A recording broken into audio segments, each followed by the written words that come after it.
Andre Muniz is set to go down against Jun Young Park, and this looks like the pure clash of styles. Jun Young Park is a finisher out of Seoul, South Korea, 17-5.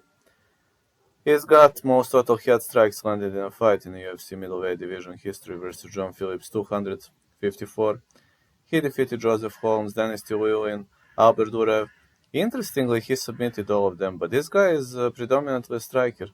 And to be honest, he improved his ground game, but Andre Muniz is predominantly a ground fighter. 6'1", 78 inches of reach, southpaw, 23-6 is his record. Now, this guy suffered back-to-back losses to Brendan Allen and Paul Craig. He's on a cold streak. He submitted Derek Anders, Bartosz Fabinski, Ronaldo Souza, Taylor Johnson.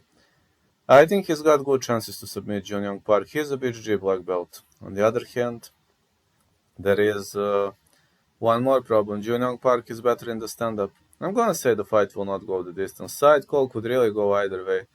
Muniz submission or Jun Young Park KO TKO. Let's say Jun Young Park.